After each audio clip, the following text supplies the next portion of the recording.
Let's talk about orange juice. That sweet, tangy liquid that Americans guzzle down like it's the cure for Mondays.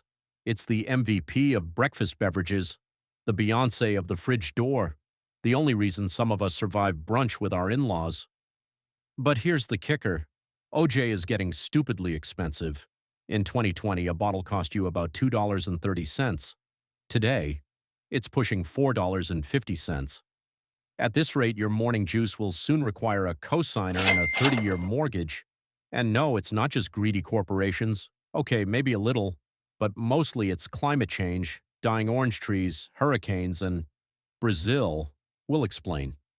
So buckle up, because the story of how your juice went from fruity delight to financial fright is surprisingly juicy. Once upon a time, Florida was the Beyonce and the Jay-Z of orange juice. The Sunshine State pumped out more juice than anywhere in America. But in recent years, let's just say Florida's orange groves have been getting hit harder than your Wi-Fi during a Zoom call.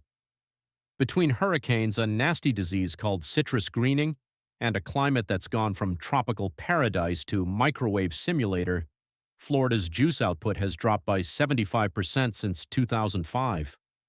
That's not a typo, 75%. Now California's trying to step up. And bless their avocado-loving hearts, they're doing what they can, but it's not enough. Enter Brazil, the juice juggernaut.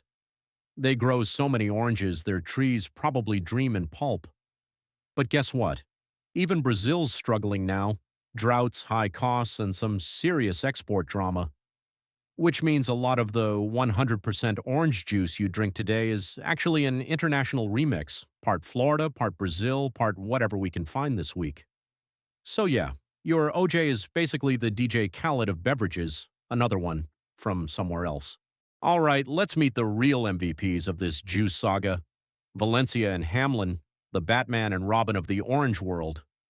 Valencia is the fancy one, juicy, sweet, and takes a whole year to ripen. You know, like that friend who takes forever to reply to texts but is amazing when they finally show up.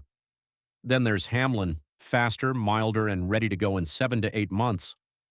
Basically the, hey, I'm free now if you are, kind of orange. Together, these two oranges form the ultimate juice tag team. When one's chilling on the tree, the other's already in the juicer. It's like a relay race, but stickier. And now, with tree diseases wreaking havoc like it's an episode of The Last of Us Citrus Edition, scientists are cooking up super oranges, grafted, resistant, and scanned from the sky using drones with multispectral cameras. Yeah, we're literally doing CSI Orchard Unit. So next time you sip orange juice, thank these two citrus heroes. Without them, your morning would taste like sadness and cereal milk. Now here's where things get deliciously high-tech. Back in the day, farmers would taste an orange and go, yup, that's sweet. Scientific? Nope. Tasty? Absolutely. But in 2025, sweetness is serious business. Enter the refractometer, aka the sugar sniper. One drop of juice and it tells you the orange's Brix level, or how much sugar is in that juicy little sphere of sunshine. And if that wasn't nerdy enough, some farms are now using near-infrared spectrometers, which basically means they're shooting lasers into fruit to find the tastiest ones. That's right. We've reached the point where we're zapping oranges with lasers just to make sure your juice doesn't taste like sadness and cardboard. Welcome to the future. In a world where breakfast is at stake, one machine will shake the trees until juice justice is served. Okay, dramatic voice aside, orange harvesting in 2025 is wild. Sure, some farms still pick by hand, gently placing each orange in a bag like it's a newborn baby headed for Ivy League. But when factories need millions of oranges a day, that sweet, careful energy goes out the window. Enter the Tree Shaker 9000 trademark. Not an actual brand, but it should be. It grabs the tree and violently vibrates it like it owes money. Ripe oranges go flying onto conveyor belts into trucks called, wait for it, goats. Yeah, that's real. Goat trucks. Because naming it Fruit Cannon Hauler Supreme would have been too much, apparently. These monster machines can collect up to 2 million oranges a day. That's roughly one for every time someone says I'm not a morning person in America. And don't worry about those green-skinned oranges. They're not unripe, they're just shy. Turns out nighttime temperatures change the color, not the taste. Green outside, still pure Florida sunshine on the inside. After their wild ride on the goat trucks, yes, still real, the oranges arrive at the juice factory like heroes coming home from war. Dirty, dented, but full of juice and emotional trauma. Each load contains up to 120,000 oranges. That's enough to make about 2,700 gallons of OJ, or one mimosa brunch in Los Angeles. The unloading process is a symphony of hydraulics and brute force. Some platforms tilt sideways, others go full vertical like they're trying to launch the oranges into orbit. Either way, gravity does the job, and boom, a citrus avalanche. But here's where it gets fancy. A trap door under the conveyor randomly snatches a 40-pound sample of fruit for testing, like the orange version of getting drafted for jury duty. Inside the lab, the oranges are judged harder than contestants on America's Got Talent. Scientists check sugar levels, color, aroma, and whether it tastes like a dream or like accidentally bit a candle. If the sugar content is above 11.5%, the oranges are sent off to become concentrate. Anything below that? They become single-strength juice, aka the regular stuff. Meanwhile, oranges that are too bruised, too green, or just plain having a bad day? Sorry, fellas, you're going in the reject pile. And yes, this entire process is monitored by high-speed cameras and AI systems that scan fruit faster than you can scan your phone looking for Instagram likes. Machines now know if a fruit is ugly before it even knows itself. After surviving the Hunger Games of fruit selection, the chosen oranges enter the factory, rolling in like A-list celebs at the Oscars. But before they get juice, they gotta get clean. Real clean. First, the oranges are hit with a high-pressure water and alkaline spa treatment. Fancy, huh? Then they get scrubbed by spinning brushes so intense it's basically a fruit exfoliation. That's right. Your orange got a better facial than you did last week. Next, the VIP oranges go to pre-sorting, where human inspectors toss out the sad, squishy, or emotionally unstable ones. Think of it like Tinder, for fruit, then it gets violent. Thousands of tiny pins stab the oranges, gently, but still. Why? To extract essential oils from the peel, of course. Because apparently nothing in this factory goes to waste, not even orange sweat. Then comes the big show, the juicing machines. These things don't mess around. They cradle each orange, slice it in half, and crush it against a spinning cone like it owes them rent.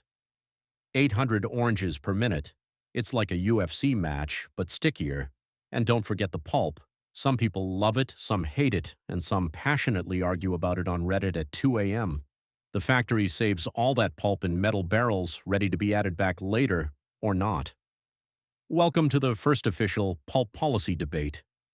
As for the empty orange peels, they go to a giant auger that grinds them into mush and then off to be reborn as cattle feed or cosmetics.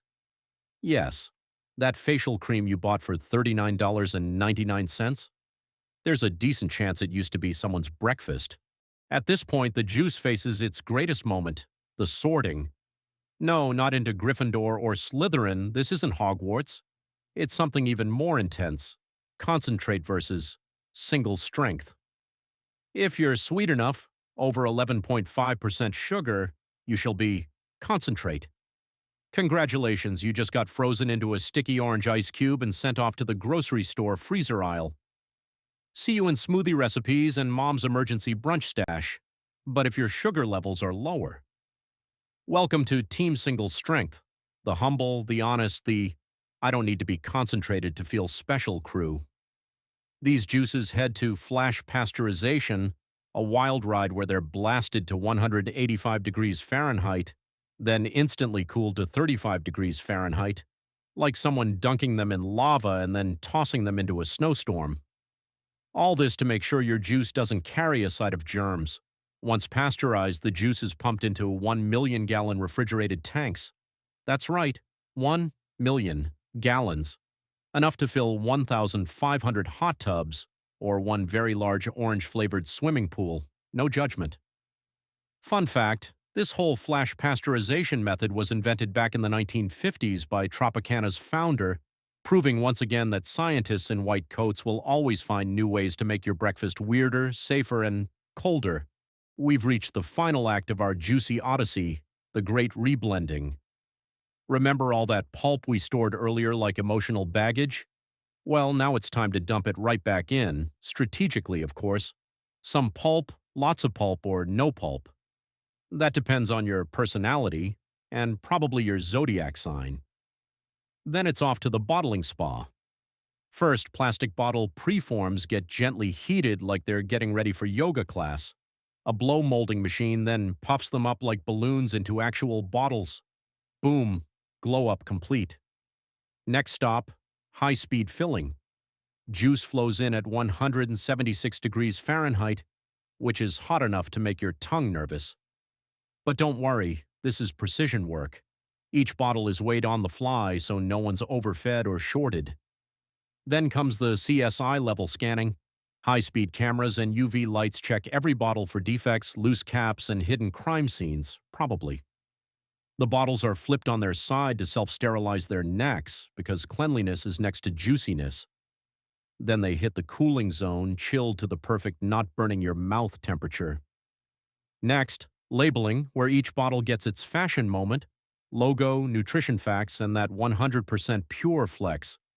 Then it's off to shrink wrap land, bottles huddled together in plastic hug packs, ready to become Instagrammable pallets.